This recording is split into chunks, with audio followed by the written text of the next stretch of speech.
Well, I want to thank everyone for taking the time to attend the webcast, especially Jeremiah, Stowe, and Pete. So let's start with the format. It's going to be a panel discussion. We have very few slides to go through. They'll just kind of structure the flow of conversation. We're going to leave plenty of time for audience participation. I'm operating multiple screens to track what's going on Twitter. So if you have questions in real time that you would like me to put in there, I'm going to do my best to integrate those into the flow of our conversation today. So as Catherine said, it's SOCBUS. I don't know how to pronounce that, but social business. That's the hashtag. And let's just start off really quickly with why the panel on the next slide. I'm sure everyone on this call is aware that 2009 was the year that this term social seemed to become a ubiquitous prefix on everything from social computing, social media, social web, social CRM, and during the last half of this year, social business. And that last term has been getting a lot of attention as organizations move beyond social media as a single channel for, let's say, marketing or communications and tackle the bigger implications that social technologies have on business, specifically things like leadership, culture, organizational design, and so on. So social business to me has a lot in common with Web 2.0 in that it's a term that's very rich with meaning and significance, but very weak on common understanding. So the goal today is it's not trying to nail everything down here, but to support a good conversation with people that have put a lot of deep thinking into this question of what is social business, and seeing where we have areas of agreement, any areas of potential difference, and letting everyone in the call ask very direct questions and be part of that discussion. So with that, let's just move straight into introductions. I'm doing this in alphabetical order, so I'm going to go to this is our agenda. We will do these introductions, kind of talk about a definition of social business. I'd like to get into stories and narratives of people that are actually exemplifying some of these trends, and then talk about some of the challenges or what needs to change within the traditional organization in order to accommodate the notion of social business. And then we'll move directly into an open Q&A session. Okay, so I'll go straight to introductions, and with that, let me introduce Stowe Boyd. Tell us about yourself, Stowe. Thank you very much. It's great to be here. Well, I guess I'm a well-known troublemaker, and most well-known, I guess, for my writing and message, and also now directing a conference coming up in April on this very topic, social business. Great. So let's move to the next one. And Pete? Great. Hi, everybody. Great to join you here on the webcast. I'm Peter Kim. I'm managing director at Dodges Group. We're based in Austin, Texas, and focused on the idea of social business design, which in many ways is applying strategic business consultancy to this world of social in marketing, IT, HR, et cetera. I've been with the company. We started middle of last year. Before that, I worked with Jeremiah, who'll go next, at Forrester for a little while. So happy to be here and looking forward to the conversation. Great. And Jeremiah? Hey, thanks a lot. Before I was at Forrester with Pete, I ran the community and social program at Hitachi Data Systems in Santa Clara. And now I'm a partner at the Altimeter Group, which was founded by Charlene Lee. And we're looking at these types of problems and how organizations adopt new and disruptive technologies like social. Great. And alphabetical order, I'll just go very quickly. My name is Joshua-Michéle Ross. I'm a blogger here on O'Reilly Radar and Forbes.com. I'm also the Senior Vice President of Digital Strategy at Fleishman Hillard, which is an international communications firm. I've written a fair amount about the deeper implications of social technologies that they're having on organizations, but my role today is to be a moderator of the discussion. So with that, let's move to the next slide. And we might want to just take this in alphabetical order, I don't know.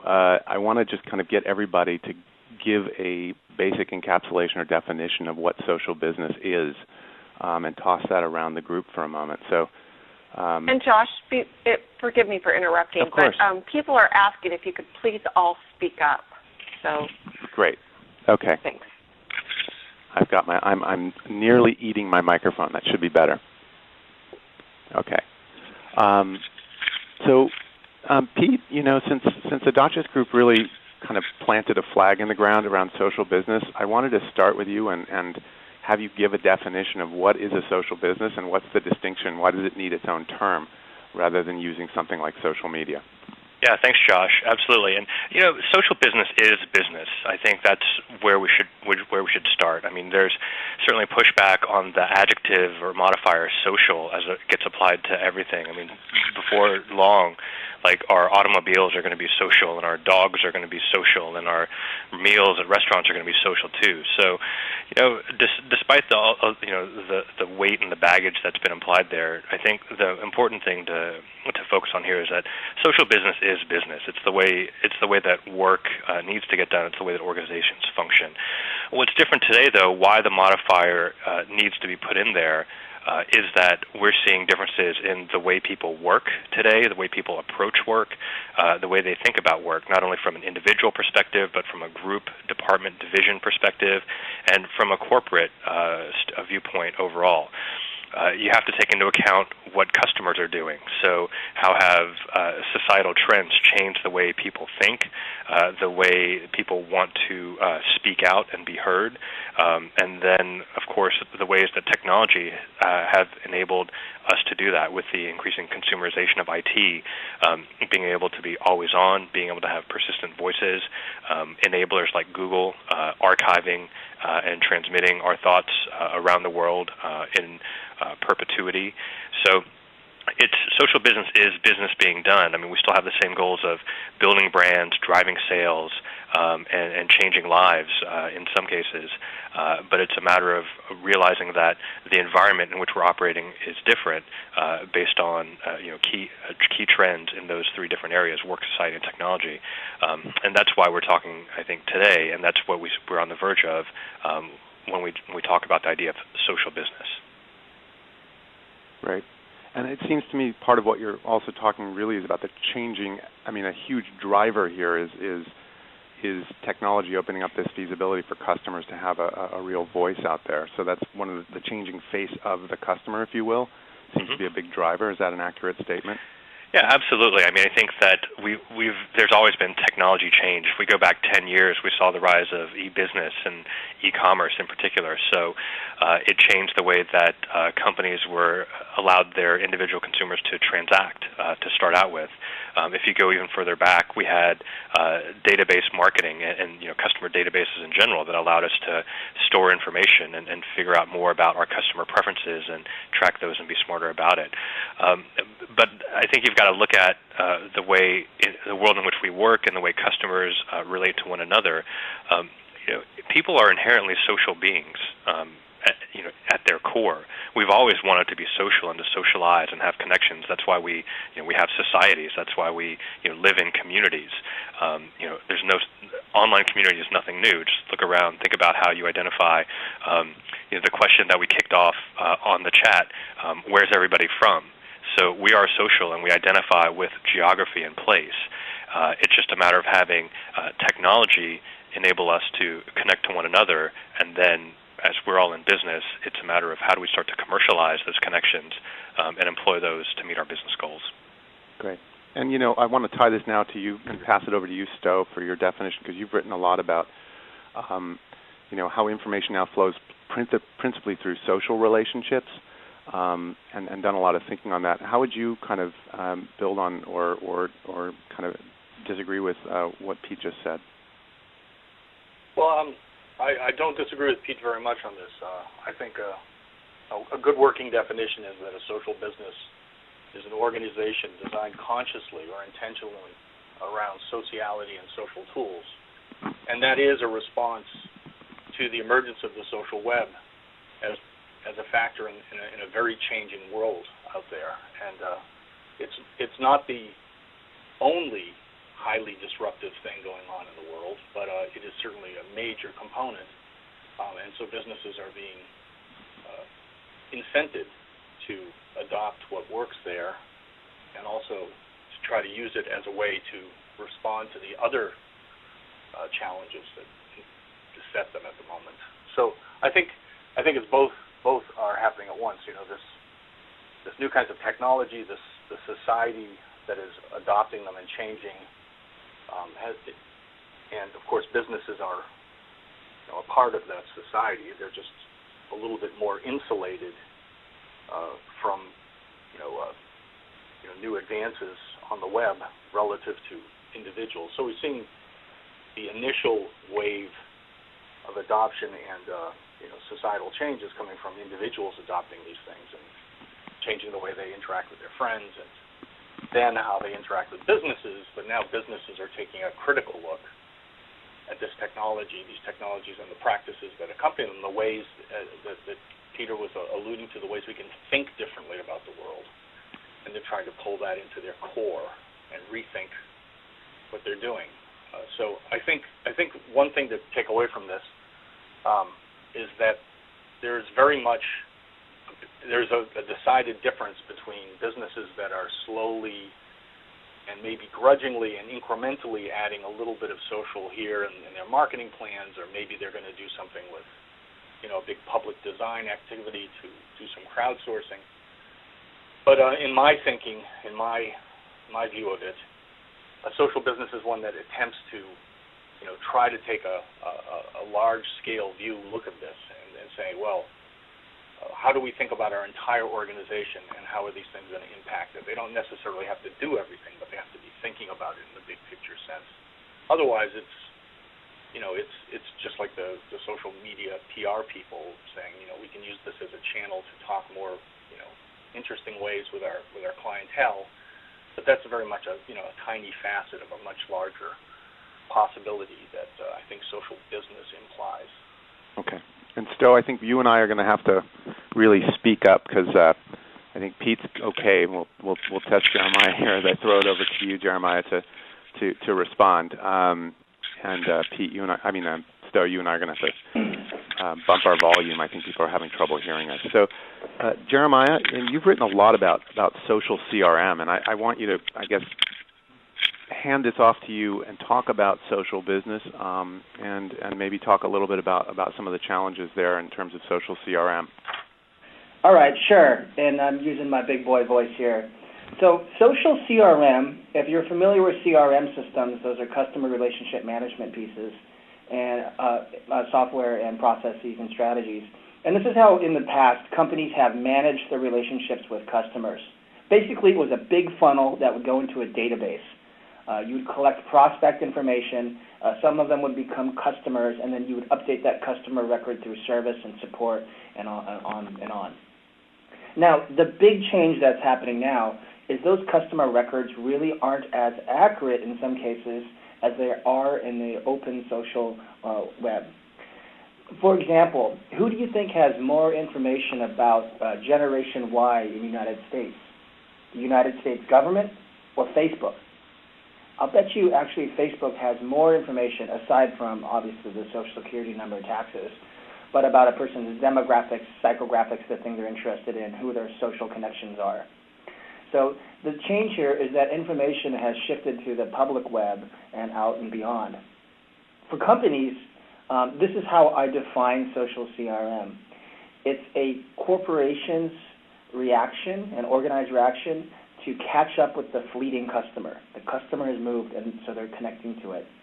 So the physical things that are being done are brand monitoring companies like Radian6, Scout Labs, Visible Technologies, and community platforms, and Facebook and LinkedIn and Twitter are starting to connect with CRM systems, the traditional ones like Salesforce, Oracle, and a little bit of SAP.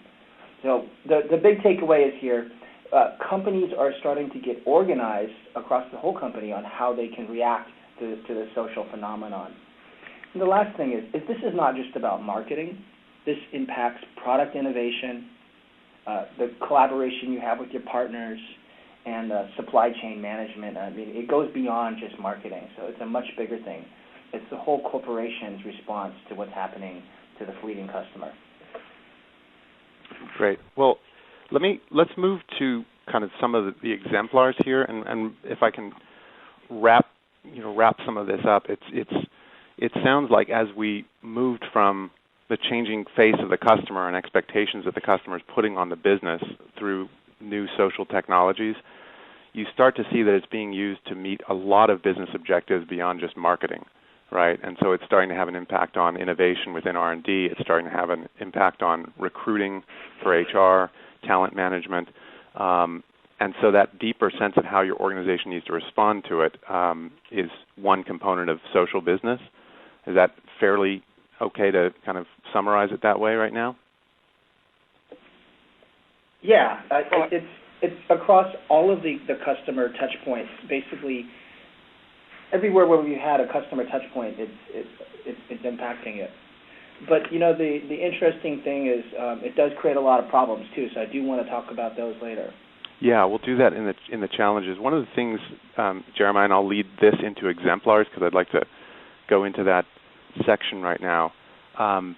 There's a real, if you want to call it, communications asymmetry that's occurring where outside the organization, this communication flow between all other outside constituencies is really kinetic and ubiquitous. It's everywhere. It's almost instantaneous. Whereas the structures inside of the organization tend to be fairly throttled back, meaning there's only a few people that can respond to a customer issue. There's long turnaround times for that.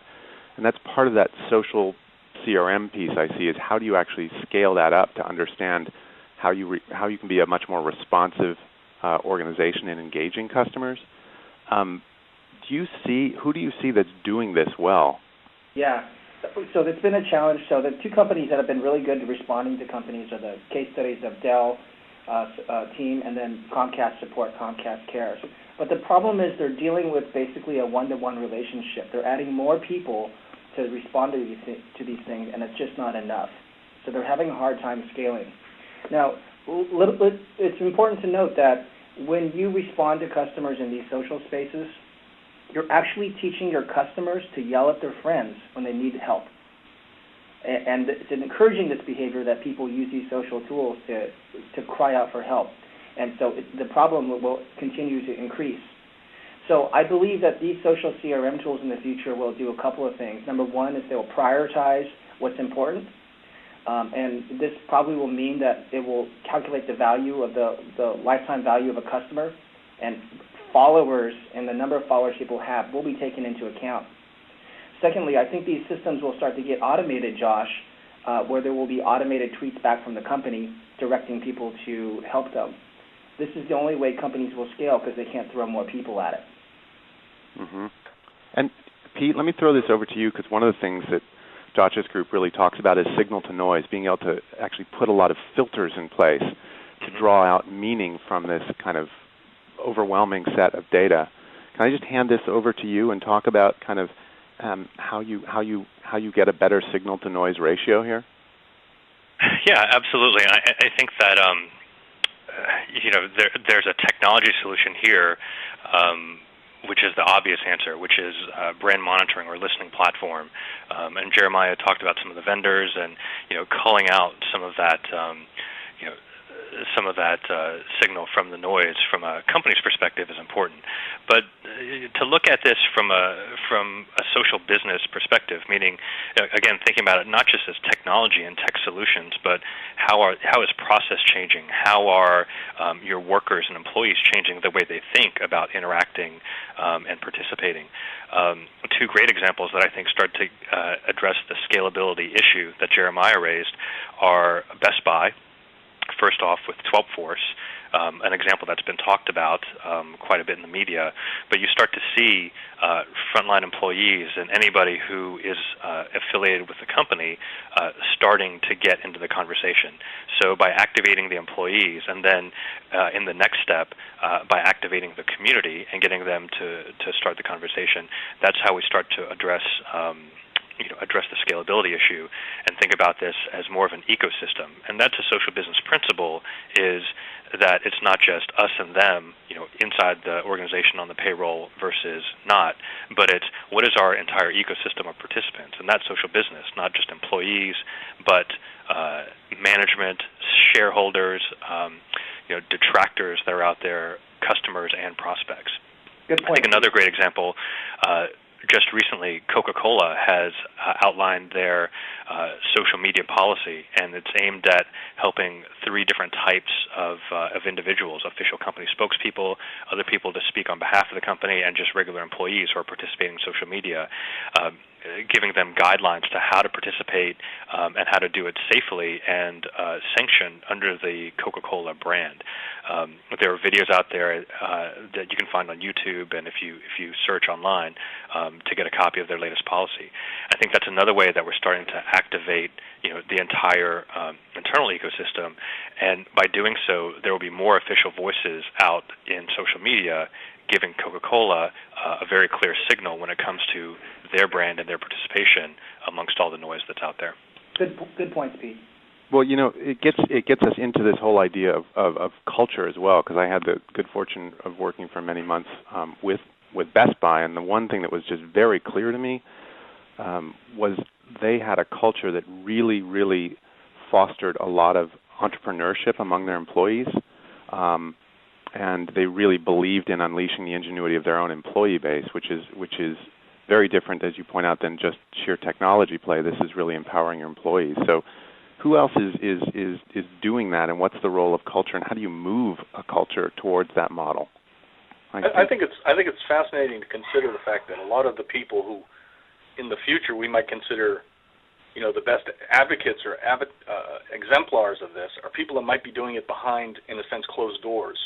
That is, they're working internally inside of their businesses to create inside the business openness and fostering a new culture. The reality is, though, most of the people we think about are the ones that are doing things at the perimeter of their business, empowering their employees to talk to customers or engage with the outside world in a richer way. And there's nothing wrong with that. But ultimately, for this to have the kind of repercussions that are going to be revolutionary, radical, it's going to have to permeate throughout the company. So a lot of companies can start internally. So a good example of that is I did a study last year called Open Enterprise, and I found one of the best examples of that was Intel, that is rolling out a lot of social technologies internally, but they're doing it systematically. They're just saying, we believe that this is the future, and we're going to roll it out in phases, and we're going to get everything out of it we can. But mostly that's happening, behind closed doors, in a sense, not in the light of day, because they're doing it for their own purposes internally. I think ultimately, though, whether the company goes down the left-hand or the right-hand path, they will get to the point where this openness ultimately leads to a very porous kind of boundary of the business, and ultimately the businesses will be much more open and much more involved with the outside world. Great. Very quick story. I gave a talk somewhere, and a person from Intel came up to me who was basically a new hire, who had commented on the CFO's blog, internal blog, had the CFO actually call him into his office on this idea, and he was just so amazed that someone that high up in the organization was taking and listening inside the organization, just to reinforce your point, Stowe. Josh, amazing, because I'll tell you, on the other side, working with a global consumer electronics manufacturer where the CMO had an internal blog, and people told me no one wanted to comment because they knew that it was more for show only, and then putting a comment on there was paramount to sticking your neck out and asking for a pink slip. So culture is critical, and people knowing that participation is encouraged and welcome versus having a way to get this sort of double-handed back channel to getting people pushed out of the organization. So I hear two things going on in terms of the culture, like levers for the culture. One being a process of setting up very clear social guidelines, whether those are internal or kind of about how the company orients itself to the outside world. So setting up those policies or guidelines for how your company comports itself is one way to open that up. I know that IBM co-created theirs with their employees, which is a great idea. The other thing that I'm hearing you talk about that Stowe mentioned is going in and really looking at your own internal ways of unleashing social media inside the enterprise, if you will, first as a step to kind of move your culture before you open up the gate. Are there any other things we're talking about here when we talk about the culture change? Well, sometimes these things just happen on their own. a groundswell per se. So, for example, people can create their own social networks, whether or not IT sanctions it or not. We know some companies' employees assemble on Facebook. We know some of them get a little bit more organized on Yammer, or any business department can deploy any collaboration tool from Jive to social text without going through IT. So in some cases, it's unavoidable. And that's the idea. I think there are some. Go ahead. I'm sorry. Go ahead. I was going to say that there's some other cultural things that have worked in the open web outside of business that I think businesses that are smart will start to adopt and figure out how to use them. One very critical one is that the great majority of very important things that have happened on the web have been driven, things like open source and Wikipedia have been driven by extra market forces. People's motivations for getting involved in those activities are not primarily because they're getting paid to do it. They may have secondary reasons that lead to a better career or whatever. But this reliance on non-financial motivators, so that people feel like they're deriving personal meaning and purpose in their life, is certainly something that businesses could exploit much better. However, it requires a wholesale shift of thinking in the business and a reconsideration of the role of individuals in the company, so they're not just cogs in a machine. Companies will have, for that to work, companies will have to put people ahead of other things. And so I think that those kinds of things will ultimately be exploited by some of the leading exemplars. And obviously a lot of companies have that feeling already today. I mean, people who work in certain businesses, say Apple, for example, or Google, really do have this sense that they belong to something that is, more or not just a business. It's something more than a business. Mm-hmm. And there's go ahead. Yeah, hey, this is Pete. But I think we've got to be careful. I think, Josh, you touched on policy, and I think that that's, I think if last year in social business was the year of listening, or perhaps the year before that, this year needs to be the year of policy and guidelines. And I don't say that from an overly legalistic perspective, but it's almost too late. If you don't have one, get out there now and create that social business policy. So how should people participate? What are the guidelines? What are the guardrails around that? There's a great wiki. If you type in social policy wiki or social business policy wiki, you'll stumble across it, and it's captured dozens of social media policies out there.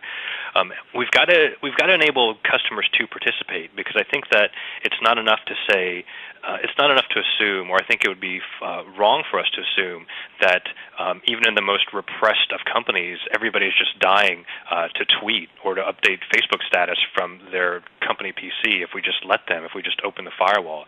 I mean, if you look around, when we think about the nature of participation and what that looks like, and the common rule of thumb in community in particular is the 99-1 rule, that you're going to have 1% of people who are prolific creators. And I think you'll see that play through, and just because we allow people to participate doesn't mean that they're necessarily going to. So I think when we talk about social business, we have to give our employees and our organizations a reason to participate and tie that to a business goal.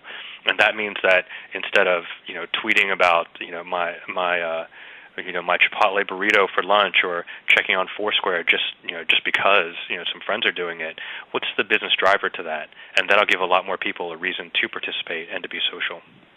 Let me just dovetail and throw that back to the group, that it seems like one of these emerging talents that an organization is going to need to have is behavioral design, meaning if it's not fun, one of the things you learn from the kind of consumer side of things is that it needs to be very easy to do, and the value return needs to be almost immediate. So you see these tools being designed that are very compelling to use. So when companies are rolling these tools out, how do you see the role of something like behavioral design, making it actually sticky to use these tools, playing in social business? Well, I have just a short comment there, and I'll leave it to others to dig into it. But, for example, taking things in the minute, adding features like the like ability, where someone can participate with a pretty low cost in time and energy, and taking that idea and dribbling out across 100 different places that people could get involved in the business, those kinds of ideas can really help that 99 to 1 ratio of creators and listeners or lurkers. So, that level of design has to really come along so that you can get more people involved, but at a very low cost. Anyone else have any thoughts about that? Yeah, well, changing behavior is very difficult to do. So first start with who's doing it already. And when you do see those customer advocates, per Peter's earlier point, involving them and rewarding them and building a platform for them. A couple of companies have already done that.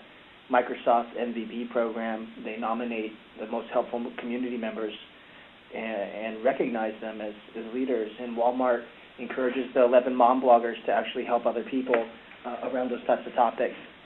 And then even Intel has the Intel Insiders, and they encourage people that are sharing information to uplift it. So these people are already doing these behaviors. So that's where companies should start first. Great. So just before I open it up to questions from everyone, let's talk about some of the we've kind of touched on those challenges. I want to get more explicit about that. What are the big barriers that you see to the adoption of a social business model? And I think I'll start, maybe back with you, Jeremiah, since you just let us off. So what are some of the big challenges that companies are going to face in adoption? Yeah, so there's 3 major ones that I see right now in this year. I already talked about we're teaching customers to yell at their friends when they have problems in Twitter. Hey, I'm having a problem with Maytag or Whirlpool. They're horrible. Don't buy them. And that actually happened with Deuce. That's actually an indicator that the greater problem around customer service or the product itself is not working well. The second challenge is business is starting to move faster and faster. These technologies are lowering the communication barriers, so there's less gateways that the information has to pass through. So business is moving fast, but this means companies have to respond instantly or real time. So even responding in real time is difficult. So real time is not fast enough for companies to respond. They actually have to start anticipating problems. The third challenge, and we see this, all of us, is that the noise over the signal is increasing. There's more and more content being created, so how do we sift through it? So that's 3 challenges I see. Pete, and then what I'm going to do is just kind of take all these and then start wrapping them up. Pete, what do you characterize as some of the big issues? Yeah, the biggest issue overall. Well, on the positive side, I mean, we're coming out of the biggest economic crisis in probably all of our lifetimes. So it's awesome for all of us that are participating on this call, and our colleagues, and our even our competitors, and people in our ecosystem outside. So very bullish on the upcoming year and the move towards social business. But the biggest problem is a specter that we face not only today, but in the mid '80s when we talked about business process reengineering, and even before that when we tried to think about how organizations should change. And it's the fact that change itself is scary, incredibly difficult, and at the core, although we're all social beings, another axiom I think is that nobody likes to change. So when we talk about social business, we're getting to the core of how business process works, what sort of technology infrastructures we operate and we manage and run, how we do our jobs, what new roles and we have, what responsibilities and skill sets that we need to take on. And moving to become a social business requires change, and inherently that's a very difficult thing for people to do. There is a loose correlation. I can't say that I've built a large regression model to test this out, but I'd say from an analyst standpoint that some of the businesses that you see moving more rapidly towards social business, quite frankly, have a little less to lose. That it's something that they're ready to try because maybe their industry in particular is challenged, like in media, for example, and so there really aren't any alternatives left. Or on the more positive note, they tend to be a more innovative company, and you see that certainly in a lot of the high tech organizations. But change is tough, and and doing so, that's going to be the biggest challenge that we face. we meaning the collective, all of us on this webcast today, in terms of making social business a reality. Great. I'm going to circle back. Now, Stowe, I just would like to have you kind of opine here on some of the major challenges that you see. Well, I think the first observation is that in times when huge disruptive forces are at work, companies historically have taken one of two paths. The great majority of companies will hunker down and say, we can't afford to do very much, it's too scary, we don't know what's right or wrong, let's just keep doing what we've been doing, what's worked in the past. Then there's generally a smaller group of people that use disruptive periods of time as an opportunity to try to make advances and take advantage of them. And to take advantage of them, you have to decide actively what of the things that I've been doing in the past don't work anymore, and what of these new things I haven't done before might help. And so the companies that actively take that on, my feeling is generally do better in those times of disruption than other people. The other one, of course, is this ancient truism, I think was best coined by Eric Bonobo, who 10 years or so ago said, management will continue to use technologies and techniques that don't work rather than trying things they don't understand. And so it is inherently necessary for people like us to try to make these ideas understandable. We need to break them down into small pieces. We need to show them how they can work in a sequence, and we need to attack different parts of the problem and shed light on them so it doesn't seem frightening or just a big unknown blob of stuff. Great. Well, let me roll all the way back to Jeremiah and one point that you raised, which is business is moving faster and faster with companies needing to respond in near real time. You see things like Twitter where things can move very quickly. I'm going to give you a quick kind of case study and then talk to you guys about how do you deal with this. I actually had a client where within the last month, an employee had an interaction with a customer that got reported to a blog. It moved from a fairly low trafficked blog to the Wall Street Journal within about 48 hours. Yeah.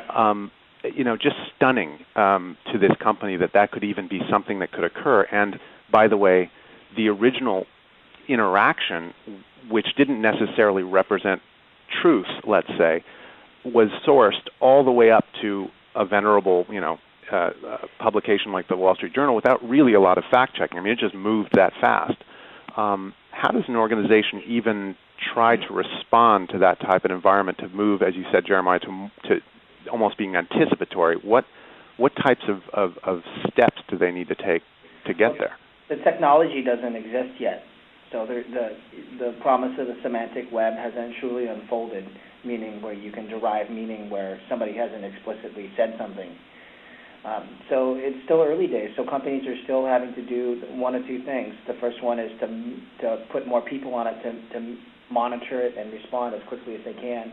But Pete is right. The advocacy and community programs where you involve your customers to actually be that unpaid army to do that on your behalf. And those other programs I mentioned earlier are a way to scale that out. So that's what I'm seeing right now. Yeah, Jeremiah, this is Pete. I'm with you, and I think that, Josh, to your question, the answer to that, how do we respond? The technology doesn't exist, as Jeremiah said, and I think it may never exist, to be honest with you, because if a technology were out there to be fast enough that we could respond to every complaint in real time, it would look like, it may look like the size of ENIAC was, but with today's technology inside. I think a much more feasible approach than trying to build a better mousetrap when it comes to a tool is to actually just be authentic and to participate, which is something you hear a lot from social media gurus. But there is truth in that, where if a company is participating already in a community, they've got a dialogue, then they'll be better empowered and better able to have a conversation, or to have a customer ask a question of them directly, and to have the media and the escalation in connection before it ever gets to a crisis point. Unfortunately, I think we're in a state of transition today, a very awkward sort of adolescence, where there are still these flows, and even though there's less sensationalism of like, oh yeah, did you see that on Twitter? Retweeted 100 times, dying down a little bit, but we're still in this gee whiz phase with getting things public and out on social media and getting exploded. So I think we'll get over that, and as companies participate, they'll be able to respond more directly. Well, let me open it up actually to questions, because I know I want to move into kind of directly integrating some of the questions, and one of them I think gets to something to throw this back to you, Pete, and then the group about how do you, and this is a question that recurs over and over, and I'm getting again on this webcast, is what do you do if you're inside of an organization and you're trying to prove worth, get others involved? What is it? What are the steps that you might take to do that? Basically, how do you evangelize these tools and this change if you're within an organization? I mean, the best thing to do would be to hire Pete, Jeremiah, or Stowe to come consult the organization and help you do it. No. But, I mean, more seriously, like, it depends on what level you're at. I think if you're at the top, it means executive commitment. It means putting budget and resources, letting people allocate time towards the initiatives that are going to help the business become more social. If you're in the middle, I think it's learning about the tools, understanding where they can fit into existing execution plans and strategy. And I think if you're near the bottom or at entry level, it's about using your tools to be more productive as a worker and seeing opportunities where you can show the value of those to let it roll up the food chain instead. So, I think there's something to be done that can be done no matter what level you're at today. And Stowe, you had talked about kind of the power of releasing this stuff internally. Do you have anything you'd like to build on there? Well, I think as Jeremiah alluded to, there's a lot of people that do it in a rogue fashion. They just start doing things, and that has pluses and minuses. But often it does lead to people having their eyes opened to the possibilities that could arise in these things. So even when someone gets scolded and IT gets angry and they wave the policy manuals in front of people, sometimes that can be beneficial. But I think the best situation is when you have benevolent management who, for whatever reason, have seen the light and they've seen it work somewhere else, or they have a friend who walks them through how their new way of doing things has changed things. And then you have that real, that sort of top-down and bottom-up kind of, impetuses both going on at the same time.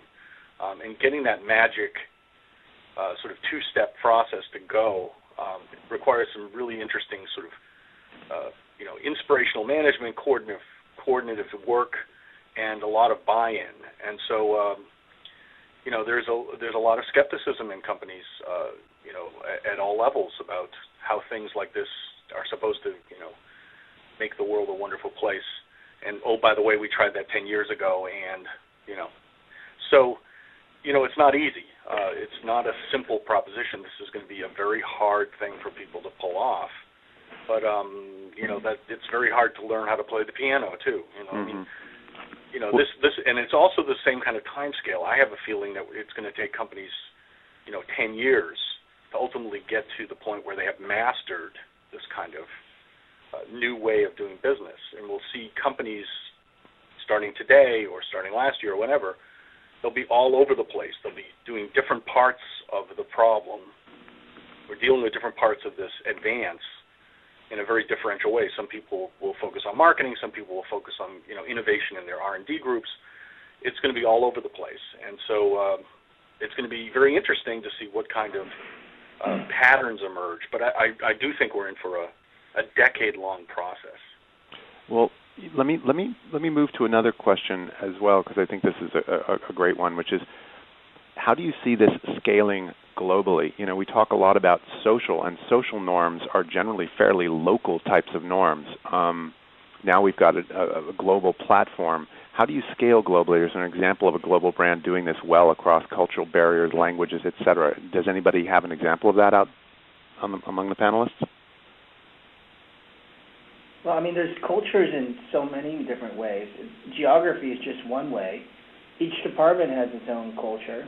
Each company has its own culture. Even salespeople act very differently than engineers. So this is part of what this thing is. It's many of these cultures are coming together and sharing. So I'm not as concerned about it as from a geography perspective, because there's many types of cultures involved. Hey, Joshua, there's a recurring question in the chat room around ROI. Yeah. I'm thinking we should probably address that. I think we should too. That's great. Okay. And why don't you open the question, Jeremiah, and hand it to someone? All right. I'm going to hand it back to you, Joshua, because I really value your insights too. We're asking companies to put resources towards this social business. And there's two ways of looking at it. Doing nothing, what's the cost? But if we do something and put money and change our company, what's the benefit and how do we measure? Well, yeah, one of the things I think has been a real disservice, to be honest, that a lot of evangelists of social technologies have done is try and reframe ROI and say it's something other than revenue earned, costs avoided, or costs saved, which is a very kind of hard financial metric. I would say that there are ways in which certain types of programs can be measured to that level of specificity, meaning if it's a traditional kind of quote-unquote demand generation program of, look, this is of this much value, we know how to calculate it. There are very hard and specific ways that you can do that. But I also think that there's a sense of relationship value, to be honest with you, that is very difficult to measure.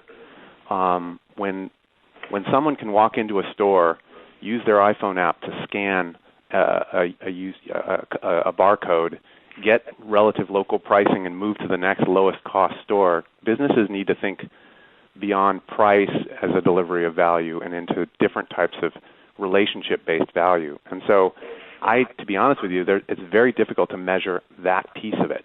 And what's the cost of inaction and not building those relationships? You also talk about, to my point earlier about this issue that migrated up to the Wall Street Journal within 48 hours. One of the issues you have is, do you have a group of loyal people who are willing to counteract that on your behalf? And what's the value of that in terms of reputation over time?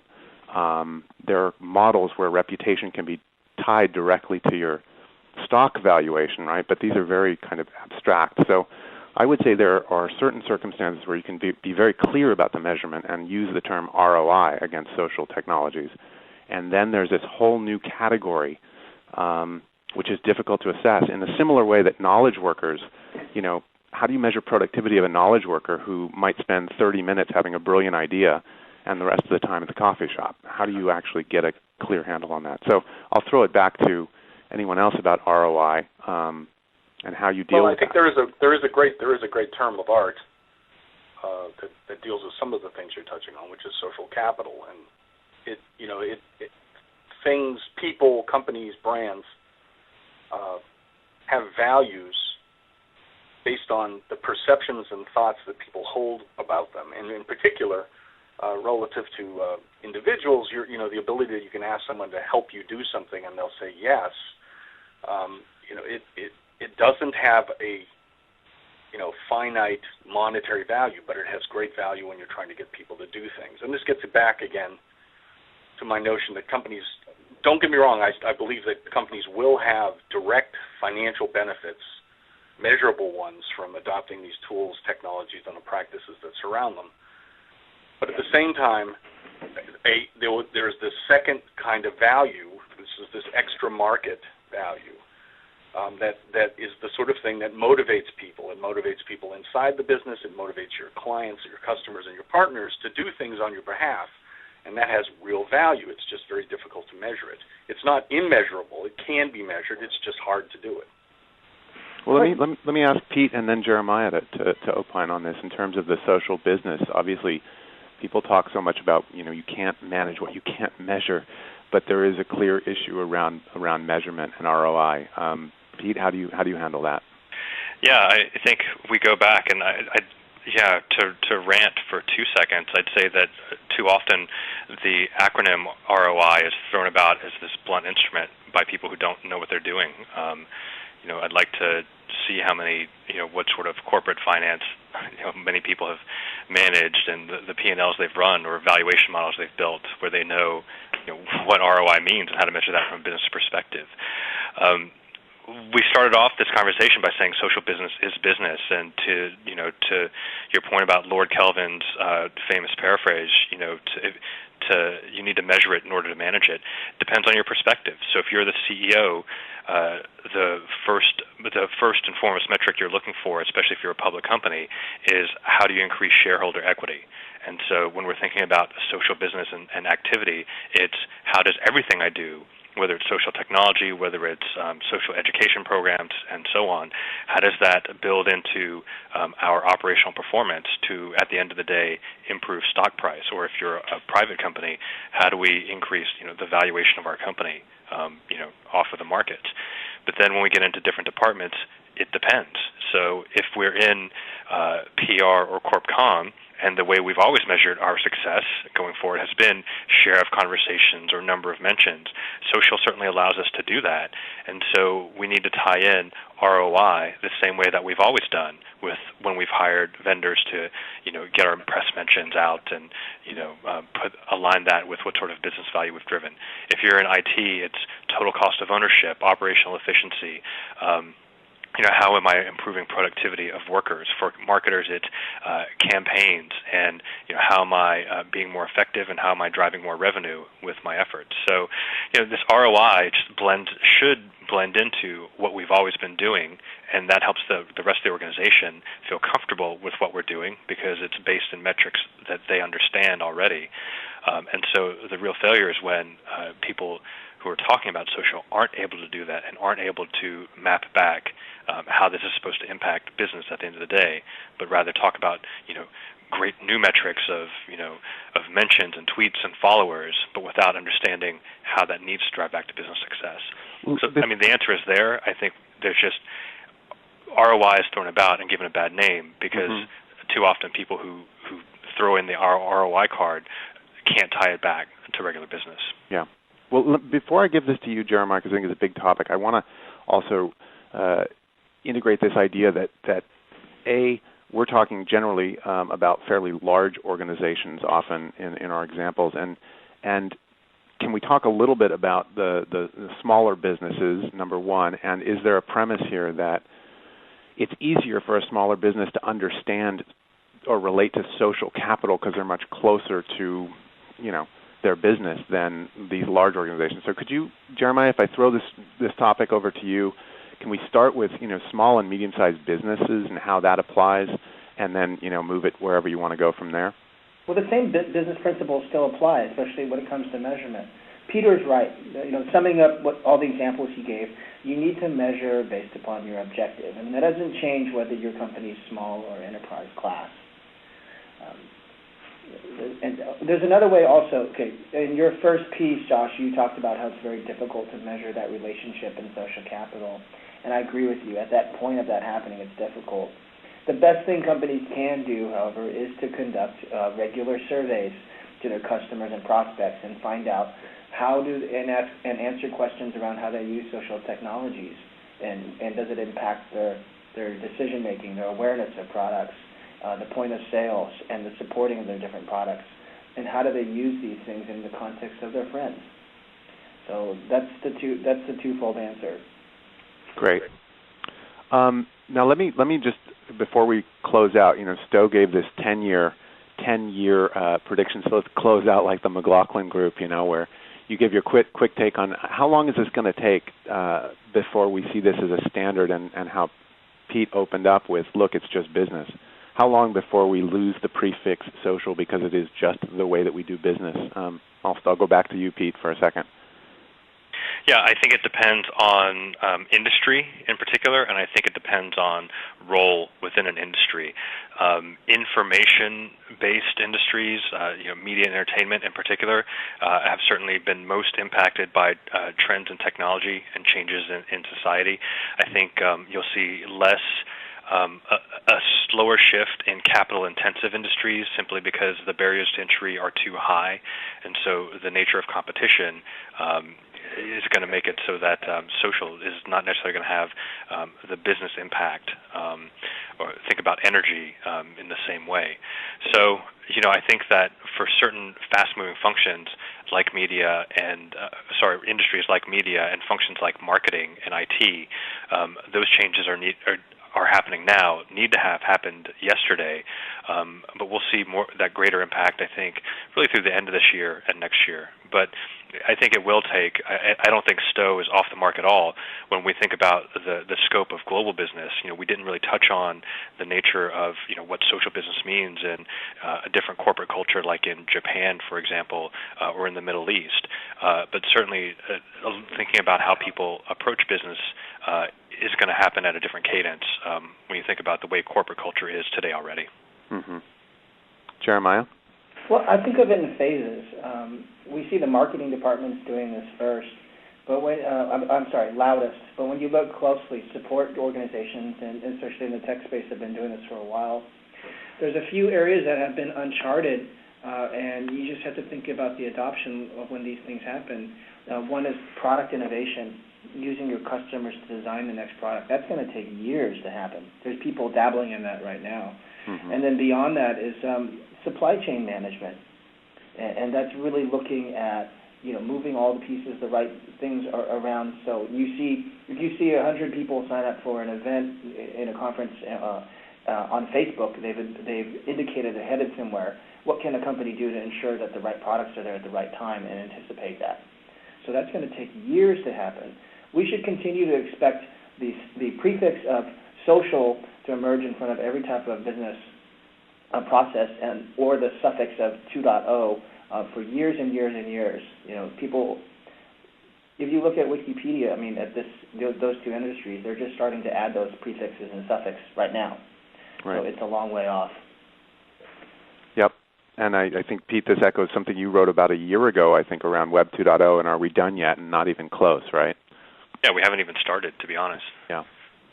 Well, yeah. I coined the term social tools in 1999 in the last issue of my newsletter that I had sending out electronically, and I was specifically talking about how these social tools were going to change business.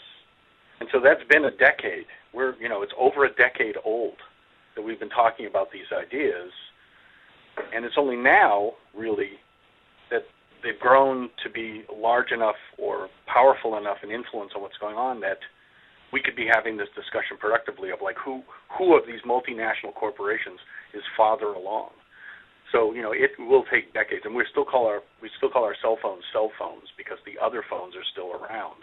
Yeah. We won't stop talking about social business until there are no businesses left that are non-social. So from the horseless carriage to the automobile. Well, I think that was a different kind of discontinuity, because it's more like the difference between the old-timey cars where you had to steer and turn the magneto and hit the brake, and manage all that stuff yourself. Now that's all integrated with modern cars. It's more like that kind of a distinction. Mm-hmm. It's not like the break from horseless carriage to cars. Honestly, it's not that disruptive.